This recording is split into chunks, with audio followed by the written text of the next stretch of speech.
अस्सलाम वालेकुम प्यारे तुलबा, कैसे हैं आप सब लोग। मैं उम्मीद करती हूँ कि आप सब खैरियत से होंगे और अपना खूब ख्याल रख रहे होंगे। और आपने एक ख़ास बात का ख्याल रखना है, जब भी बाहर निकलें तो मास्क ज़रूर पहनें।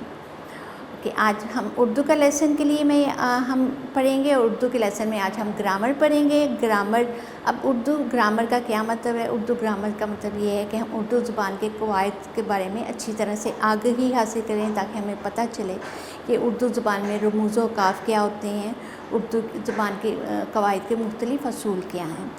आज हमने इसम मारफ़ा की इक़साम के बारे में पढ़ना है। इसम मारफ़ा आप सब जानते होंगे। इसम मारफ़ा से तो अब अच्छी खासी दोस्ती हो गई होगी कि इसम मारफ़ा किसे कहते हैं। जी बिल्कुल, इसम मारफ़ा किसी भी ख़ास शख्स, चीज़ या जगह के नाम को इसम मारफ़ा कहते हैं।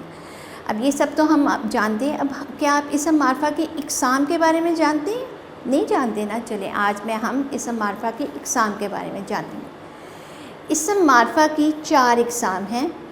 इसम ज़मीर, इसम अलम, इसम इशारा, इसम मसूल। मैं एक दफ़ा फिर दोहराती हूँ, नोट करें। इसम ज़मीर, इसम अलम, इसम इशारा, इसम मसूल। आज हमने ख़ास तौर पे इसम अलम की इक़साम के, इसम अलम की भी आगे से 4 इक़साम हैं।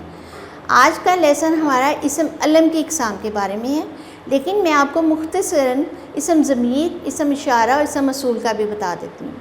इसम ज़मीर कहते हैं वो नाम जो हम नाम की जगह इस्तेमाल करें। जैसे अहमद अच्छा काम करता है, वो एक अच्छा लड़का है। अब मैंने क्या किया, मैंने अहमद अच्छा काम करता है, वो एक, मैंने अहमद की जगह दोबारा वो का लफ्ज़ इस्तेमाल किया। तो ऐसे सब लफ्ज़ जो हम नाम की जगह इस्तेमाल करें उन्हें इसम ज़मीर कहते हैं। अब वो कौन कौन से लफ्ज़ हैं? वो, इस, उस, तुम, आप, हम, ये सब अल्फाज इसम ज़मीर कहलाते हैं। इसम अलम की इक़साम हम बाद में पढ़ते हैं, क्योंकि ये हम डिटेल में तफसील से पढ़ेंगे। आज का हमारा मेन सबक ही इसके बारे में है।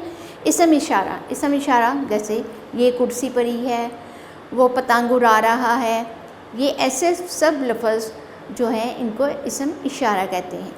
ओके। इसम मसूल वो इसम है जिसके बगैर जुमला मुकम्मल नहीं होता।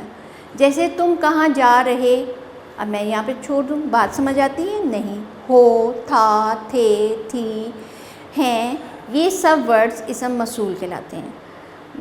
आई गेस कि आपको इसम मारफ़ा की 3 इक़साम के बारे में तारुफ़ पता चल गया होगा कि वो कहाँ इस्तेमाल होते हैं और उनकी क्या तारीफ़ है। अब आज हम इसम अलम की 4 इक़साम के बारे में पढ़ेंगे। अब ये 4 इसम अलम की ये 4 इक़साम बेसिकली 4 नाम हैं डिफरेंट, जो हुकूमत की तरफ से या आपकी किसी ख़ास खूबी की तरफ से लोगों को दिए जाते हैं। वो ये नामों की इक़साम है। अब सबसे पहले लक़ब, ख़ताब, तख़ल्लुस, कुन्नियत। ओके, अब हम लक़ब को देखते हैं। लक़ब ऐसा नाम जो ज़ाती खूबियों की बिना पर दिया जाए। मसलन कलीमुल्लाह, असदुल्लाह। ओके, यानी ऐसा नाम जो हमारे अंदर क्वालिटीज़ हैं और उन खूबियों की बिना पे हम कोई अच्छा काम करते हैं, कोई आला कारकर्दगी सरअंजाम देते हैं, तो जो हमें नाम मिलता है वो आपका लक़ब कहलाता है। ओके। दूसरा किस्म आ गई ख़ताब कौन सा नाम होता है? जी, ख़ताब वो नाम होता है जो हुकूमत या आवाम की तरफ से दिया जाए। आपके किसी अच्छी परफॉर्मेंस का, आप मुसलसल जब कोई अच्छा काम करते हैं तो आपकी शख्सियत का एक इम्पैक्ट बन जाता है, और उसकी वजह से आपकी उसी खूबी की वजह से लोग आपको बुलाने शुरू कर देते हैं, तो वो नाम ख़ताब कहलाता है। जैसे कायदे आज़म, उनका असल नाम क्या था? मोहम्मद अली जिन्ना। कायदे आज़म उनका ख़ताब है। बाबाए उर्दू, ओके। कायदे मिल्लत किसका ख़ताब है? लियाकत अली ख़ान का। अब थर्ड किस्म आ गई तख़ल्लुस, वो मुख्तसर नाम जो शायर अपनी शायरी में इस्तेमाल करते हैं। मसलन हाली, इकबाल, मीर। आपको पता है शायर नज़में लिखते हैं, और वो शायर का हर नज़म के आखिरी शेर में या दरमियान में अपना नाम इस्तेमाल करते हैं, छोटा सा नाम, अपने नाम का कोई एक हिस्सा। तो वो नाम का एक छोटा सा हिस्सा लफ्ज़ जो कि वो शायरी में, नज़्मों में इस्तेमाल करते हैं वो उनका तखल्लुस कहलाता है। जैसे कि इकबाल जो अपनी शायरी में नाम जो इस्तेमाल करते हैं, मुख्तसर नाम, वो इकबाल होता है, मीर, हाली, ये मुख्तलिफ़ शोरा के ये वो नाम हैं जो वो अपनी शायरी में इस्तेमाल करते हैं, और उनके नाम का ये हिस्सा तखल्लुस कहलाता है।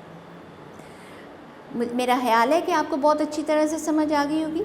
अब इस को रिवाइज़ दोहराई के लिए, अच्छी दोहराई के लिए कि हमें इसकी कितनी समझ आई है, हम एक सरगर्मी कर लेते हैं। मुंदरजा ज़ैल अल्फाज में से ख़िताब, लक़ब और तखल्लुस अलग करें।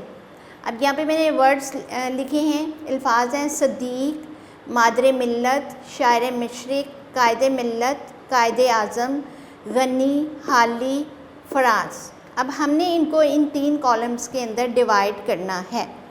ओके, अब कायदे आज़म, मादर मिल्लत, मादर मिल्लत क्या है?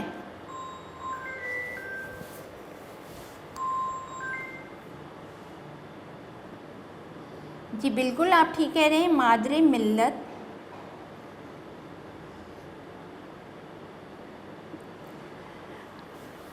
शायर मशरिक़,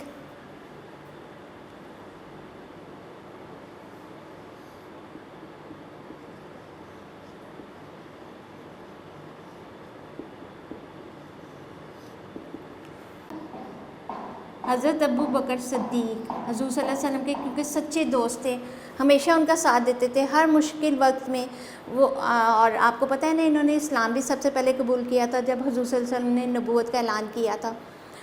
ओके, अब कायदे मिल्लत, खिताब,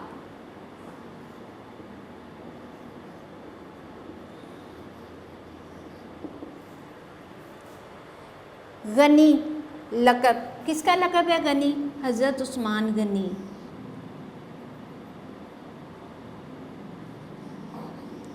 बहुत सही शख्सियत थे, लोगों की बहुत मदद करते थे। ये वही थे जिन्होंने एक यहूदी से कुआं खरीद के मुसलमानों के लिए वक्फ़ कर दिया था। तखल्लुस, अब तखल्लुस आगे हमारे खाली, अल्ताफ़ हुसैन हाली का तखल्लुस है, फ़राज़, सैयद अहमद फ़राज़ का तखल्लुस है। ओके, इस तरह से आपकी बुक के सफ़ा नंबर 65 पे एक्सरसाइज है, आपने उसको मुकम्मल करना है। यह आपका आज का होमवर्क है। मैं उम्मीद करती हूँ कि आपको ये इसम मारफा के इक़साम और ख़ास तौर पे इसम अलम की इक़साम का बहुत अच्छी तरह से पता चल गया होगा। आप ये जान चुके होंगे कि हम अपनी रूटीन डेली लाइफ में जो मज़मून पढ़ते हैं या लोगों के जो ये कायदे आज़म, ये आपको पता चला होगा कि कायदे आज़म बेसिकली उनका नाम नहीं है, हम उनका क्या है, उनका ख़िताब है जो कौम ने उनकी आला हिदमात की वजह से उन्हें दिया। तो अब अपनी सबक की अच्छी सी दुहराई करनी है और अपनी मश्क को मुकम्मल करना है।